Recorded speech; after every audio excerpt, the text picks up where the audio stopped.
අද පර්ල් එකේ ඉඳලා ළමයි තුන්දෙනා ඉස්කෝලෙන් ගන්න අමතක වෙච්ච දෙමව්පියෝ දෙන්නෙක් ඉන්නවා.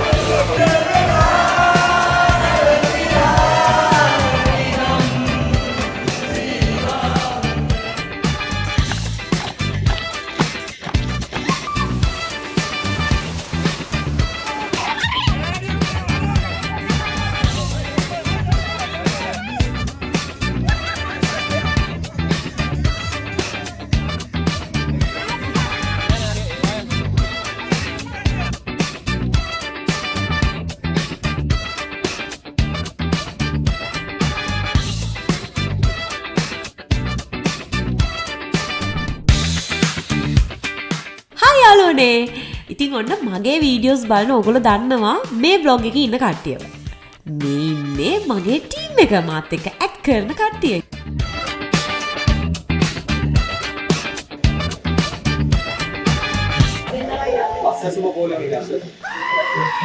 ඉතින් මමයි මගේ ටීම් එකයි මගේ යාළුවෝ කීප දෙනෙකුයි අපි කට්ටිය ගියා ඩේ අවුට් එකකට මේ ළඟදි දවසක. ඉතින් සාමාන්‍යයෙන් මම මගේ ටීම් එකත් එක්ක අවුරුද්දට එකපාරක් එක ට්‍රිප් එකක් යනවා නැත්නම් ඩේ අවුට් එකක් යනවා.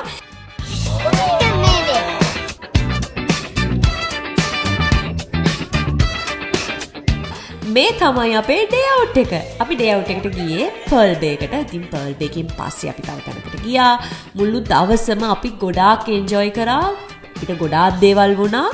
මාර්ම ෆන් එකක් ගත්තා. මේ හැමදේම මේ vlog එකේ තියෙනවා. ඉතින් මේ vlog එක අනිවාර්යයෙන්ම ඉවරටකම් බලන්න. වෝටර් පාක් කියන්නේ මගේ ලයිෆ් එකේ මම යන්නම ආස තැනක්. එතකොට වෝටර් පාක් එකකට යාළුවෝ සෙට් එකත් එක්ක යනවා කියන එක මගේ ලයිෆ් එකේ බකට් ලිස්ට් එකේ තිබ්බ දෙයක් තමයි ඒක. ඉතින් මම සාමාන්‍යයෙන් ඩුබායි ගිය වෙලාවේ, බැංකොක් ගිය වෙලාවේ, මැලේසියා ගිය වෙලාවේ මේ හැම වෙලාවකම මම වෝටර් පාක් වලට ගිහින් තියෙනවා. මම ඩුබායි වල එකම වෝටර් පාක් එකට 3-4 පාරක් විතර ගිහින් තියෙනවා. ඒ කියන්නේ මම මාරම ආසයි.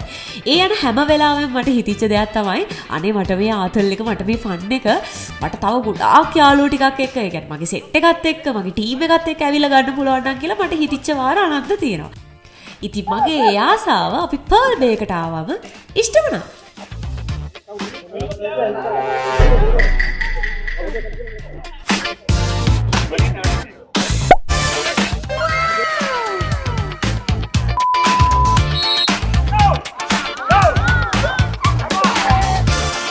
කපාවින රැගන අඳුරේ තොටියෙකි මා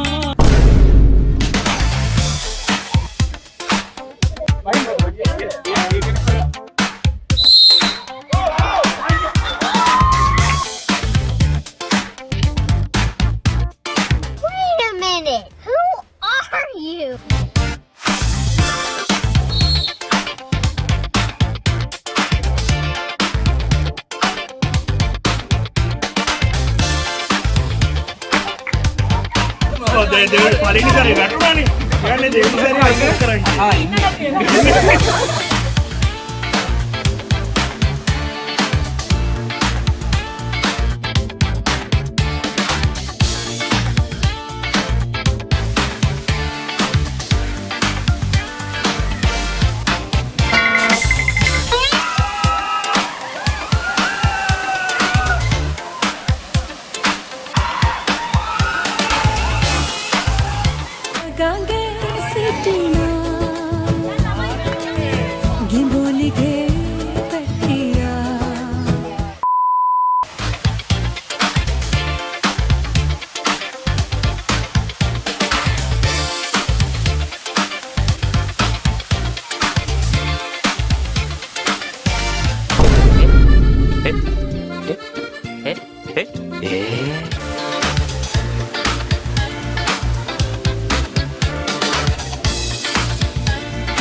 මම පර්ල් බේකට යන්න කලින් මට පොඩි ඩවුට් එකක් තිබ්බා මේක ඇතුලේ ස්ටෑන්ඩඩ්ස් කොහොම වේද, සේෆ්ටි එක කොහොම වේද, එතකොට පිරිසිදුකම කොහොම වේද කියලා. ඒකට හේතුව දැන් මම ලංකාවේ වෝටර් පාක් වලට ගිහින් නෑනේ, කලින් ගිහලා තියෙන්නේ පොඩක් දියුණු රටවල් වල වෝටර් පාක්ස් වලට. එතකොට මම කරන්නේ මොකද්ද? ගිය ගමන්ම කම්පෙයා කරනවා. සාමාන්‍යයෙන් අපි මිනිස්සු විදියට එහෙමනේ.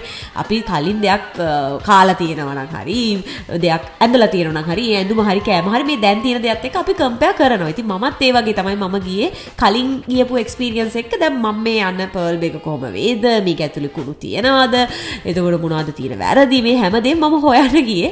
හැබැයි මට එහෙම කිසිම දෙයක් හම්බුනේ නැහැ.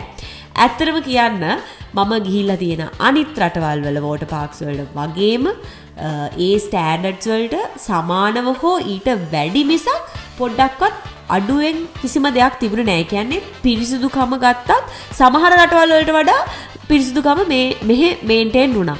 ඉතින් සේෆ්ටි එකත් එහෙමයි. සමහර රයිඩ්ස් තිබ්බා මම දෙපාර තුන් පාර ගියා. ඒ කියන්නේ මට පොඩ්ඩක්වත් බය හිතුන්නේ නැහැ. ඒ කියන්නේ බය හිතෙනවා. ඒ කියන්නේ මම කියන්නේ සේෆ්ටි එක ගැන බයක් නැහැ. මම පස්සේ තමයි දැනගත්තේ මෙතන යුරෝපියන් කන්ට්‍රීස් වල තියෙන වෝටර් පාක්ස් වල මේ තියෙන ස්ටෑන්ඩඩ්ස් එකම තමයි මෙතනත් මේන්ටේන් වෙන්නේ කියලා. ඒ නිසා තමයි මේක මෙච්චර හොඳට මේ විදියට මේගොල්ලෝ කරගෙන යන්නේ. ඉතින් මම ඇත්තටම මේක දැන් මේ වීඩියෝ එකේ කොහොම කිව්වත් ඕගොල්ලන්ට ඒක තේරෙන්නේ නැහැ. එතෙන්ට යන්න ඕනේ එක්ස්පීරියන්ස් එක ගන්න. මම නම් කියන්නේ ඔයගොල්ලෝගේ ගෙදර කට්ටියත් එක්ක හරි නැත්නම් ඔෆිස් එකේ සෙට් එකත් එක්ක යාළුවොත් එක්ක අනිවාර්යෙන්ම එන්න ඕනි තැනක් තමයි මේක. ඉතින් මට හරි සතුටුයි ලංකාවේ අපිට මේ විදිහේ ස්ටෑන්ඩඩ්ස් මේන්ටේන් කරන සේෆ්ටි එක පැත්තෙන් කිසිම බයක් තියාගන්නේ නැතුව වෝටර් පාක් එක්ස්පීරියන්ස් එකක් ගන්න පර්ල් බේ එක වගේ තැනක් තියෙන එකට.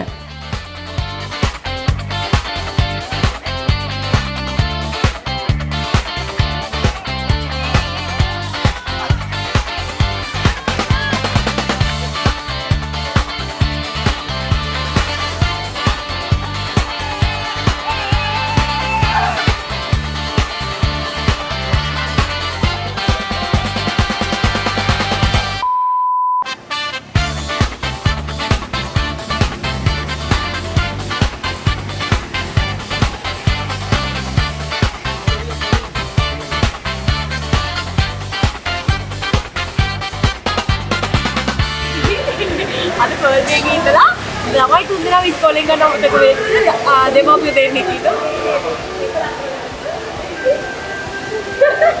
දැන් මේ පික්නි ගානවා ළමයි දෙන්නා ගෙදර ගිහින්.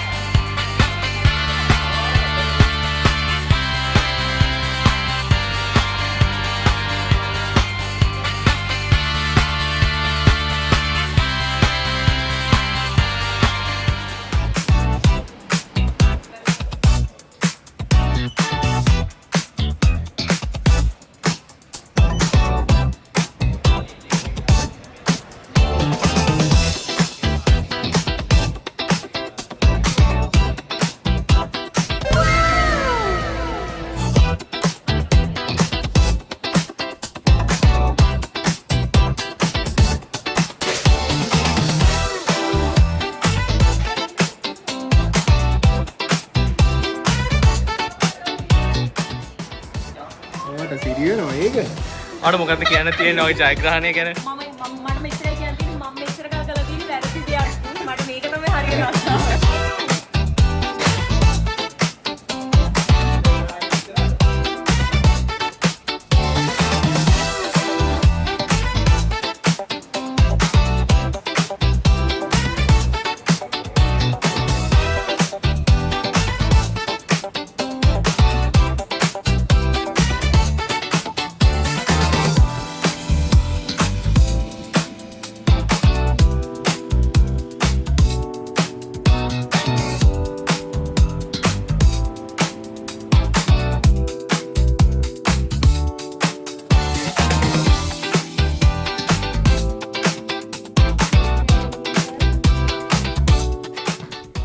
ඉතින් ඔන්න මම කරපු දේවල් ටික ඔයගොල්ලන්ට පිළිවෙලට කියන්න ඕනේ නෑ. ඔයගොල්ලෝ දැක්කා.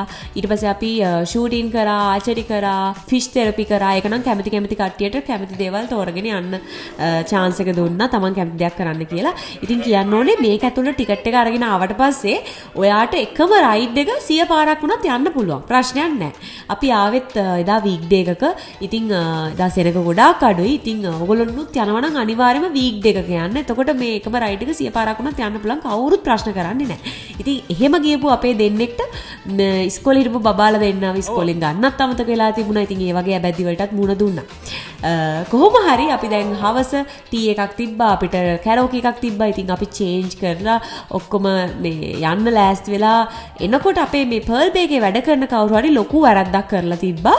ඒ තමයි චමත්ගේ අතට මයික් එක දීලා තිබ්බා.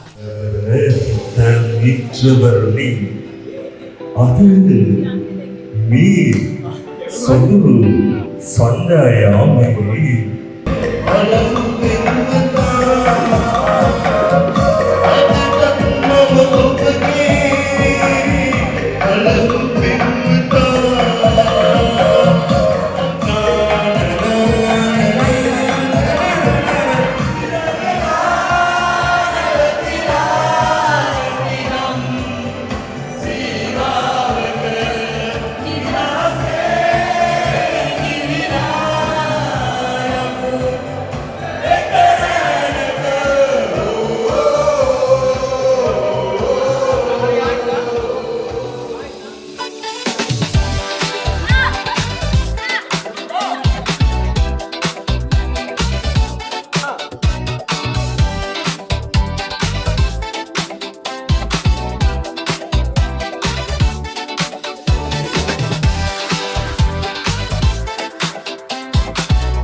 ඔන්න ඉතින් දැන් කට්ටිය ටී එකක් බීලා සින්දුවක් කියලා ඊළඟට කොහෙද මේ යන්න ලෑස්ති වෙන්නේ? අපි එහෙනම් පර්ල් බේකට බයි කියලා දැන් යනවා කොකොලොකෝ එකට. ඉතින් ඊළඟට වෙන දේවල් ටික දැන් බලා ගන්න පුළුවන්. මම මෙතන අපේ සෙට් එකට පොඩි පාටි එකක් arrange කරලා තිබ්බා. ඉතින් අපි දැන් බලමු මෙතන මොකද වෙන්නේ කියලා.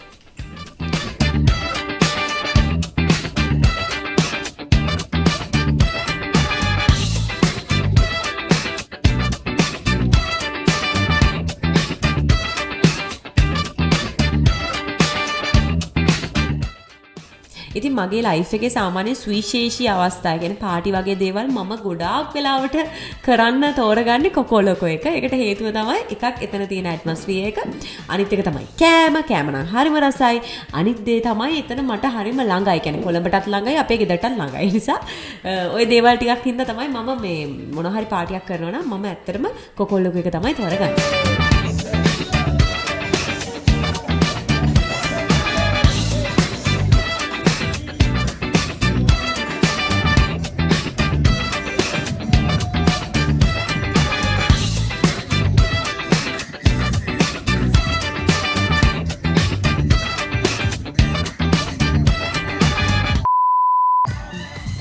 ඉතින් ඔන්න ඊට පස්සේ අපි පොඩි පාටි ගේම්ස් වගේක් කරා. ඒක ඉතින් කට්ටිය දින්නා, කට්ටිය හොර කරා, කට්ටිය පැරදුනා, කට්ටිය රසෙන් අඬු කරා. තාමත් ඒව ගැන කියවනවා කට්ටිය. ඉතින් ওই විදිහට ඇත්තටම ගොඩක් හොඳට එන්ජොයි කරා.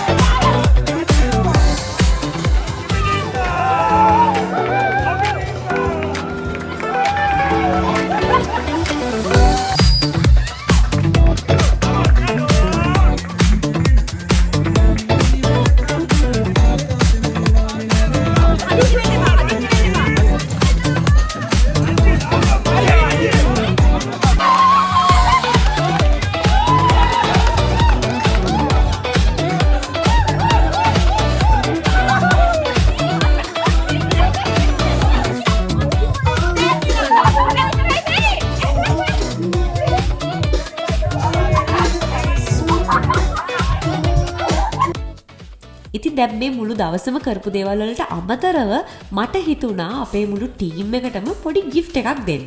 ඉතින් මට මේ වැඩේට මුලින්ම මතක් වුණේ කාලයක් තිස්සේ මාත් එක්ක closely වැඩ කරන clients දෙන්නෙක් ඉන්නවා The Fashion Store. ඒ කියන්නේ TFS එකයි මංචි එකයි. මම ඒගොල්ලන්ට කෝල් කරලා කිව්වා මම මෙහෙම වැඩක් කරනවා මට ආසයි අපේ සෙට් එකට gift එකක් දෙන්න කියලා කිව්වම වෙන මුකුත් කතන්දර ඇහුවේ නෑ.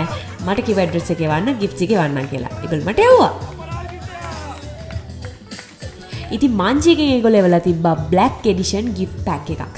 මේක හැම ටීම් මෙම්බර් කෙනෙක්ටම ඒගොල්ලෝ එවලා තිබ්බා. මේක ඇතුලේ තිබ්බා මංජි කාලෝ, ඒ වගේම බර්බන්, මං ආසම චොක් ෂොක් එකක් තිබ්බා. ඉතින් මමත් එකක් තියාගත්තා. තව මේකේ black edition biscuits ಜಾති ගොඩක් තියෙනවා. ඉතින් ඕගොල්ලොන්ටත් මේක ඕන කෙනෙක්ට gift එකක් විදියට දෙන්න පුළුවන් හොඳ gift item එකක්. ඉතින් ඊළඟට මතක් කරන්න ඕනේ The Fashion Store TFS. ඉතින් හිතා ගන්නවත් බැරි අඩු ගණන් වලට quality ඇඳුම් ගන්නව නම් ඉතින් Fashion Store තමයි. මොකද මමත් මගේ shoots වලට ඇඳුම් ගන්න යනවා. ඒගොල්ලෝගේ තියෙන නුගේගොඩ, බත්තරමුල්ල අලුතින් කැන්ඩි වලත් ඕපන් කර outlet එකක්. ඒ වගේම තමයි මම යාළගේ Korean collection එකෙනුත් ඇඳුම් ගන්නවා. ඉතින් Korean පිස්සු තියෙන කෙනෙක් මම. ඉතින් ඔන්න Korean පිස්සු තියෙන කෙනෙක් නම් ඕගොල්ලොත් ඔන්න TFS එකේ තියෙන වෙනම Korean collection එකක්. ආයිති ක්‍රීඩානවා තවත් තමයි. ආයිති මොනවද? ඕන ක්‍රීඩාවක් කරන්න මම ආයෙ කැක්කානේ. ඉතරැකියාව. ඉතින් මතක් කරන්න ඕනේ චමරි අක්කවයි කසුන් අයවයි එලීනවයි අපේ කට්ටියට සර්ප්‍රයිස් එකක් විදියට මම ඒ තුන් දෙනාට එන්න කිව්වා. ඉතින් ඒගොල්ලෝ ඒ විදියට ආවා. අපේ දවස තවත් ලස්සන කරන්න. ඒ වගේම මනෝජ් ඇවිල්ලා හිටියා. මනෝජ් නම් වීඩියෝ වල නැහැ. එයා චුට්ටක් පරක් වෙලා ආවේ. ඉතින් ඒ වගේම මතක් කරන්න ඕනේ කසුන්වයි කැලුම්වයි ඒ දෙන මගේ ටීම් එකේ නොවුනත් හැමදාම මගේ වැඩවලට මාත් එක්ක ළඟින්ම ඉන්න යාළුවෝ දෙන්නෙක් මං කිව්ව ගමන් ඕනම දෙයකට එනවා. ඉතින් මේ හැමෝටම thank you so much අපේ දවස් ලස්සන කරාට. ඉතින් කාලෙකට පස්සේ අපි හැමෝම වැඩවලින් පොඩක් ඈත් වෙලා මුළු දවසක්ම හොඳට enjoy කරා. ඉතින් ඔයගොල්ලෝ මේ වීඩියෝ එක enjoy කරා කියලා හිතනවා. එහෙනම් ආයි වීඩියෝ එකකින් හම්බෙමු. bye.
Not